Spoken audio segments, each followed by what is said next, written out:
We all start in a pack. Sitting on the pole may help, but once the race starts, it's the car, the crew, and the driver that make the difference. And don't let anybody kid you, winning is everything. Whether you drive NASCAR like I used to, or whether you fix customers' exhaust systems like you. Actually, my race is a lot simpler than yours. In racing, there's a beginning and end. And at the end, you know who the winner is. In your race, there is no ending. To be a winner, you have to continually strive to satisfy your customers. So they'll come back again, and again, and again. Like me, you can't win the race by yourself. You need an experienced team you can count on. Every NASCAR team has a pit crew, and every member is an expert. You've got AP, a team of pros that are with you every mile of your race. And it all starts with this, the AP Challenge Premium Muffler, a quality engineered product that can take on any competitor, anytime, anywhere. And it's backed up by a warranty that's one of the toughest in the business.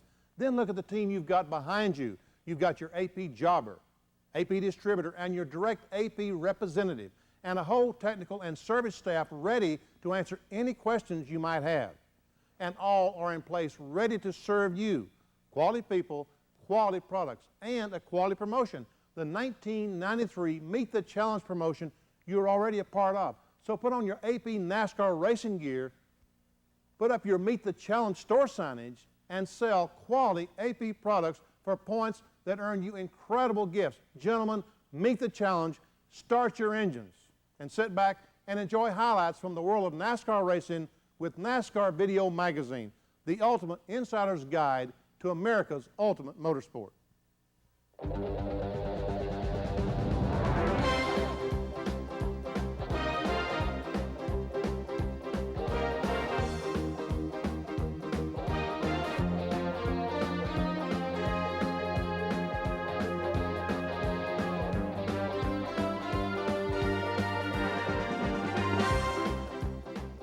Now there's a man who's driving hard to make some history.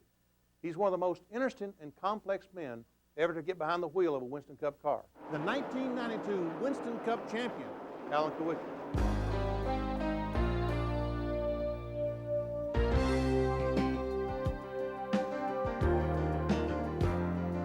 Coming from the American Speed Association, 1985 marked the first year that Alan Kulwicki drove Winston Cup. In 5 starts, his best finish was 13th. The next season, he competed in 23 events and won Rookie of the Year honors. Since then, he's progressed steadily through the standings, making his mark with consistently strong qualifying efforts. He's overcome adversity throughout his life and career. Let's meet him. Just how did you get started in the racing business? Well, I was always brought up around racing. My dad built race car engines, and I was just always around race cars. And I started racing go-karts when I was like 13 or 14, and started racing stock cars when I was 18, and did it as a hobby all through college. And after getting my degree in mechanical engineering, working 2 years as an engineer, having done all that, I still felt that what I really wanted to do was race, and so I left the engineering field and went racing professionally, and been doing it ever since. What college did you go to? University of Wisconsin-Milwaukee. Graduated from there, went to work for a company called Applied Power, working on the bare wheel alignment equipment. And first thing I did when I went to work for them was adapt their equipment into a system that they used on the Indy cars at the Bear Garage and Gasoline Alley. And I did that. It was pretty neat for 6 months, and then I got on to regular production stuff.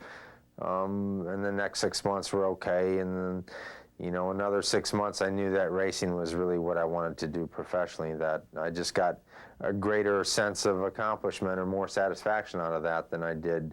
I was just not a behind-the-desk type person, I guess. When you first started, were you successful in racing? I was never a dominant driver at any level, really, I think. I think that once I became good at a certain level, if I could win, I'd try to move on to the next level instead of staying there for 3 or 4 or 5 years and trying to be dominant or win the most races. If I was proficient, if I could win there, then I set my sights on the next level. When in your racing career did you figure out that NASCAR Winston Cup is where you wanted to be? Probably at one time USAC and NASCAR were sort of on a par back in, actually when my dad was involved in it, late 60s or early 70s. And you know, through good promotion and management, NASCAR grew into what it is today, and USAC just sort of faded out, especially the stock car division. And so, you know, probably by the late 70s, you could sort of see that NASCAR racing was a place to be, and that had been my goal for at least 5 to 7 years before I ever got down south. And I knew I always wanted to, you know, like a lot of people thought I always could, but the biggest question was, would I ever get the chance to? Allen's chance came at the Daytona 500 in 1985. His Quincy's Thunderbird was on the track, but was passed by 2 cars in the final lap. He didn't make the show. After your rookie season, Quincy's quits as a sponsor. Did you ever think you'd see any light at the end of the tunnel? I mean, I look back at that and I say, I don't know how I ever did that. If I had to do it over again, I don't know if I could. And I couldn't operate another year that way. I had to have a bigger budget to operate on to progress at all. And they were fighting some takeover bids and so forth, and had to actually cut back on their advertising. So they got out, and that's when Xerox Antifreeze came along. Then after 4 years, Xerox went away. Things changed in the antifreeze business. Market conditions changed, and you know, the price of antifreeze went way up and then way back down. And basically, they got out of racing. Actually had to start the following year with no sponsor. And by, you know, the times I've made the biggest gains are the times I've taken the biggest risks in my career, and I had to take another big risk to keep the team going without a sponsor and keep the people here and keep them on the payroll without a sponsor. That was pretty tough to do. Hooters has come along as a sponsor. Does that make all the trials and tribulations over the past 10 years worthwhile? Having them as a sponsor and for the next 3 years has put our team in really good shape, and I think that, you know, having to sort of weather that storm of not having a sponsor going through that tough time, this has really made it worth it. It's the first time in my career I've ever had a multi-year sponsorship, and now I think we're a lot more solid and a lot more stable than a lot of teams are. You know, we don't have to worry about are we going to be able to buy good parts for the car, or are we going to have a sponsor next year? Are we going to be here next week or next month or next year? With everything that you've been through, it's obvious that you have a mental toughness that not everyone has. Where did it come from? Well, it's hard for me to say for sure, but there's things that happened early on in my life that probably contributed to that. And, you know, I think that my mom died when I was in 2nd grade, and my brother and I and my dad lived with my grandmother, and she helped raise us. And my grandmother died when I was in 7th grade. My brother died when I was in 8th grade. So I probably had to deal with a lot of adversity early on in life. And somehow or another, you find a way to keep going. And, you know, my dad was busy building race car engines and off racing a lot like I am right now. So I had to learn how to do a lot of things for myself. And when it came time to go racing, he never did it for me. I'd always ask him a lot of questions, but, you know, he never got me a break or got me a sponsor or bought a car for me or ever spent any money on the cars, really. So just, you know, sometimes people get things just handed to them and they never have to work hard enough for it to appreciate it. Well, I think I have had to work hard for it. And having to deal with, I don't know, but I think having to deal with a lot of those tough things like that early on in my life probably had something to do with it. Alan, there's a plaque over on your wall that says, "The pursuit of perfection is frustrating and a waste of time because nothing is ever perfect. The pursuit of excellence is commendable and worthwhile. Therefore, strive for excellence, not perfection." Did you say that? I've read a lot of, like, self-improvement type books, positive attitude type books, that sort of thing. And, you know, maybe I've been a perfectionist in the past, or, you know, there's some of those tendencies to have to work that hard to get to this point. You've got to be a little bit of a workaholic or a little bit of a perfectionist to try to make it.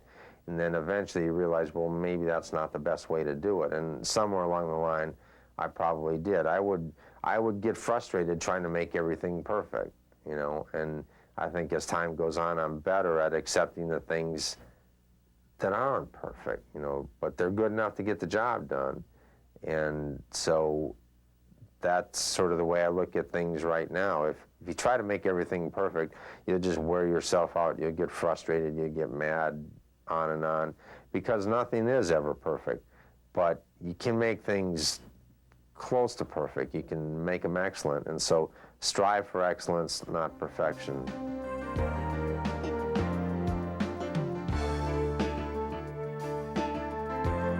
I hope you're enjoying watching NASCAR Video Magazine as much as I enjoy bringing it to you. Being a part of a team is what it's all about, and I'm thrilled to be a part of the AP team. Now here's more from the video. I'll be back later to tell you more about AP's Meet the Challenge program.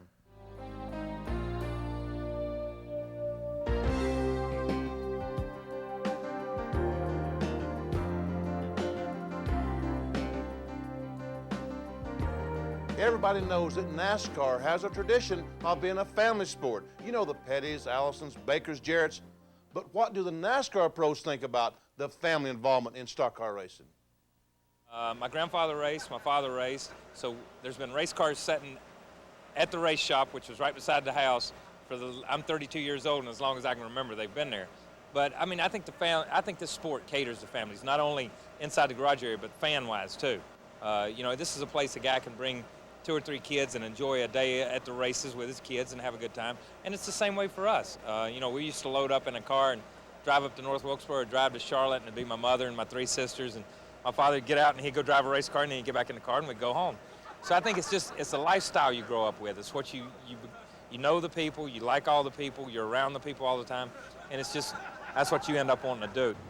You almost have to have family involved, because if you don't, then you better have a lot of money and a lot of knowledge about racing, because once you learn how to do it, you can hang on to it in a family situation. My experience has been a family operation also. You know, I won a few races on the West Coast, and I was able to share it with my dad and mom, brothers and sister. You know, they're all in Victory Circle there with you, and yeah, those are nice memories. I think we have a very complicated sport, and I think that the families understand the sport. Your brothers, your sons, your cousins, they understand the sport. But most people off the street really and truly does not understand what it takes to be in Winston Cup racing. If you are a family member, it's not a hard sport to get in. The door's already open. It's not like baseball, where a father might play baseball, but he can't use any pull to get his son into professional baseball, or a basketball player can't use a lot of his pull to get a basketball player, his son, into professional basketball. He has to do it pretty much on his own merits sometimes. Here, you got a little bit of help to get you in the door, and then you have to use your own talent and what you can do to stay inside, but it's just a little bit easier to get into. While being a family member doesn't guarantee success, when a driver makes it into the NASCAR fraternity, many find it helpful to have a family friend nearby. I think it helps out tremendously. You know, anytime you can kind of cry on somebody's shoulder, I guess you want to say, that understands your situation, it's great. You know, racing's a business, but it's like no other business. And that there is ups and downs, and you race 31 times a year, and if you win 2 or 3, you've done real well. So you lost 28.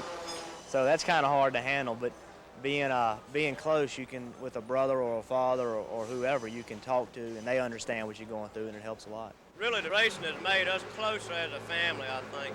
It is beneficial in a lot of ways. In some ways, you know, you got somebody else out there to worry about sometimes, but it all works out real well, and I enjoy having my brother right down the pit so I can go talk to, and I know if he's running good or I'm running good, that I'm going to get a straight answer from him, he's going to get a straight answer from me. I like it, especially when we have the combination races and Jeff and Brett are there.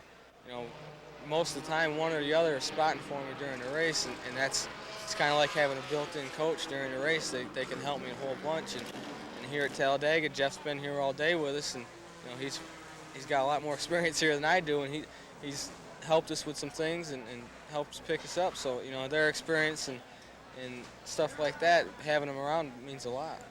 I grew up watching Jeff race, so that doesn't bother me. That was a natural thing. I've done it my whole life. Jeff didn't have that opportunity with me. All of a sudden, I was just his competitor, and it's tough to handle.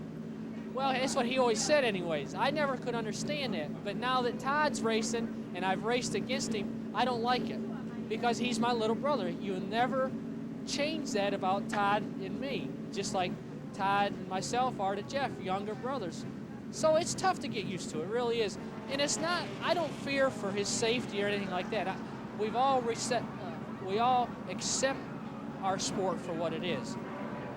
I fear for his ability and want him to do good because I know the disappointment that if you don't perform well, you don't have a good day, what he'll go through. I think that is what I get nervous about. I just want him to do good for himself because I know how bad he wants it, because I know how bad I want it. Michael out there competing makes it a little more difficult for me because I've always, maybe not when he first started, but certainly now, I worry about him. You know, I wish he could win a race, and I want to see him do well, and I really anguish and hurt with him when he has problems and he crashes or whatever. That's the downside to having your family involved. But the upside is it certainly helps to have, in my case, my wife, Jessica, and our new baby, to have them the luxury of being able to take them everywhere I go. Very few professions, whether you're an athlete or in the business world or whatever, very few professions allow you that luxury. And I consider it to be a luxury, and so does Stevie, that we can go to the races together. They can be there as I compete and be cheering me on and encouraging me and be there for me when I need them. The only way you have a family is if you come, because this business is 7 days a week. So if you didn't come on the weekends, you'd never see them. So you more or less have to. You have to bring the kids, you have to be a family sport, or there'd be no family. It's great that my family is involved as much as they are because I get to see them a lot. You know, if I were the only one involved, I probably wouldn't get to see my dad as much, my sister and brother-in-law. You know, it would be kind of down that way. And even my brother is now announcing, so I see him more than what I was seeing him before. So that's the side that is good, that I do get to see them, but I am away from my immediate family, my wife and 3 children. I don't get to see a lot or am not home with a lot. One of the toughest things for NASCAR drivers is the strain their careers put on the family away from the track. But perhaps what's tougher is what can happen to family members on the track. I was devastated. I was standing on the truck, Jeff and Sandy Jones and I, on the back straightaway at Bristol, and we were watching the race. And Michael had a problem, and he had spun. He and Kyle, I think it was, got together, and they had spun, and so they were at the rear of the field. And so we were, I said, watch this, boys. I said, you're going to see something now, because he was running really good, and I knew he would be, wanting to get back to the front. And so when you're on the back straightaway and you're standing on a truck, you don't see the front straightaway. You can only see coming off of turn 2, going into turn 3. You just see basically the back straightaway. So we're kind of leaning over the edge of the truck, watching the cars come around turn 2 and go down the back. And we're standing there and watch him come off of that corner, and all of a sudden the 59 car takes him up the track, and when he does, he takes him way up, and when he does, Michael loses traction and he goes right into the end of that wall, and the car explodes. It just exploded. Well, I couldn't move. I was literally devastated. I thought I'd seen my brother killed. There's no way that car could fly apart like that. Him in it as big as he is, and it not have killed him. That's just what I thought. I couldn't move, and Jeff and Sandy had a hold of me, kind of holding me up. And then I said, I got to go to him because he might need me. I jumped off the truck and I went about 10 feet and I stopped again. I said, no, I can't. Y'all go and tell me what's happened. They started to go, and then I said, no, wait, I'll go with you. We get up there, and I'm assuming the worst. They're lifting the sheet metal off. They lift the top of the car up. I'm kind of down on the ground looking in the car, and there the big dummy sits. And he's just sitting there looking straight ahead. He's sitting on the ground, feet stuck straight out in front of him. Steering wheel ran up past his head. I'm crying. Oh, Michael, you okay? He looks around at me with one of those disgusting looks of like, what are you doing here? What's wrong with you? And, he looked at me and he says, what's wrong with you? And I'm like, I don't know nothing's wrong with me. I'm okay. And, it was an incredible, thought he was dead and then he was okay. And then I felt like I was a big dummy for acting the way I did. And glad he was all right. I was really never concerned about Phil as far as the physical danger is concerned, except at Talladega when he had that terrible flip in 1982 or 3, whenever it was. And I rode by the crash and saw his car laying there, knew it was his car. And on his roof, on fire, and the car was destroyed. That was probably the worst moments I've ever spent in a race car. Here's the scenario. When I went by the crash and saw him, I didn't say anything for about a lap. I mean, I really cried, violently cried, because it looked bad. I mean, he could have been killed. Let's face it, he could have been killed. And I just sat there and cried violently for about a lap, as you would if you saw, your brother in any kind of a situation. And so then I said, okay, I got to get out of here. I got to do some things. So I got on the radio and I said, you got to get me a relief driver. And they said, okay, we're looking for somebody. And we just went along for a couple more laps. I kept out there on the caution lap screaming at them, get me somebody, get me somebody. And finally, the owner of the car, Johnny Hayes, came on the radio and said, Phil is fine. I just talked to him. And he's okay. Which I thought that, under those circumstances, I felt like that he was telling me the truth, but I said, don't you BS me. Tell me the truth. He said, I'm telling you the truth. He's fine. Okay, under those circumstances, I never again basically thought about it. Once he said he's okay, he's fine, then I tried to put the job that I had to do in the forefront and never thought about it again. Both Michael and my brother survived their crashes and went on to race again and are still racing. But not only was I concerned and Darrell was concerned, everybody in that garage area was concerned about them, just as I'm concerned about their children, even when they're sick, when they have the chicken pox or some of those everyday diseases. Because inside that fence that we call the garage area, we are family. We're together 3 days a week, 4 days a week, 29, 30 times a year. That's more time than we spend with aunts, uncles, cousins, everyone except our immediate family, our sons, daughters, and wives. So they have to be family because we spend so much time with them. And when they hurt, we hurt. And that is the aspect of the NASCAR family.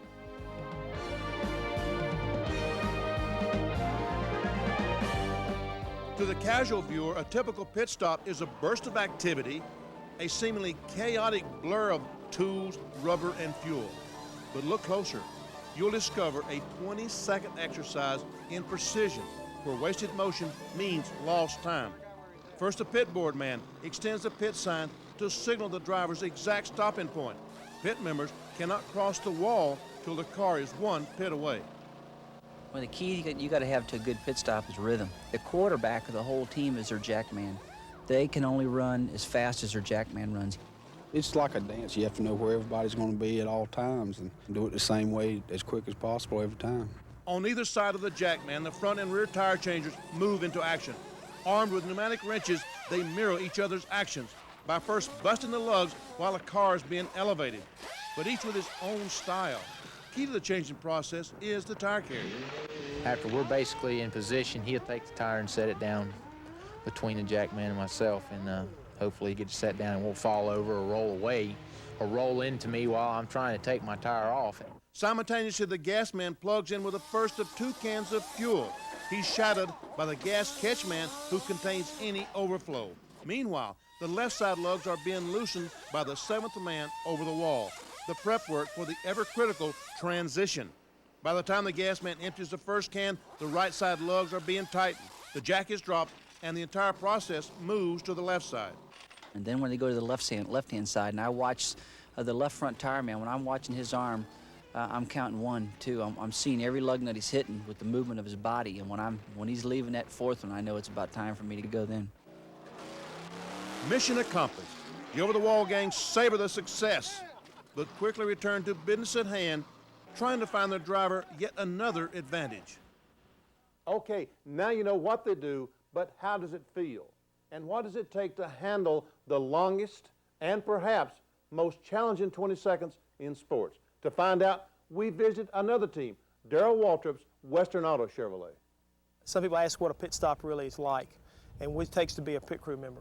You know, it takes a combination of being a matador and a ballerina kind of like at the same time. And what I mean by this is, you know, you're coming in, you're almost like dodging a big bull. Here comes 3,500 pounds of race car, you know, coming by you. You're trying to keep getting hit by another one coming when you're crossing in front of the car. And all of a sudden you got 7 guys that are kind of working around the car and having to step over one another and not trip.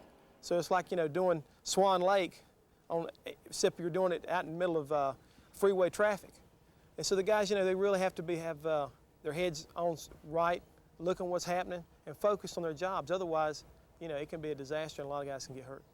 Practice helps, you know, practice makes perfect. But you got, I mean, to me, my feeling is that you got to have a rhythm to do it. I mean, you know, you got the coordination to hit the pattern of 5 lug nuts, you know. You got to hit them without missing them, which is not easier said than done. You know, I've proved that myself, but it's a hard job that's really easy once you learn how to do it. You know, it's just an adrenaline deal. I mean, if you get your adrenaline pumping, you forget about everything else when you're changing a tire. Once we get around to the car, you got to block everything else. I'm there to do one job, and that's change that tire, make sure all the lug nuts are on and tight, and get back to the left side to do the same thing. The one thing I rely on mostly is that I know that by pitting that car and doing it to the best of my ability and gaining some spots on the racetrack, that's the only way during the race that I'm able to help that driver or to help that car run any faster. Outside of that, the driver has to do it all on the racetrack. So during those 20 seconds, that's the only time that I can work on the car and help improve where it's at. So it's not hard to get up, or the adrenaline, but the contrast, you look forward to a stop. You look forward to a situation where you come in, say, running 3rd or 4th, and you're able to put him back out 1st. I've been in situations where we've won a couple of races because we came in running 2nd or 3rd and won it because we got out 1st and was able to win from there. It makes you feel good when you're the first one out. I mean, you know, I get excited, they get excited. Yes, all right, man, way to go. And of course, they're over the wall going, we'll get back to you when we can, but it's exciting for me and it's exciting for them to beat everybody out of the pits. And that's the race within the race.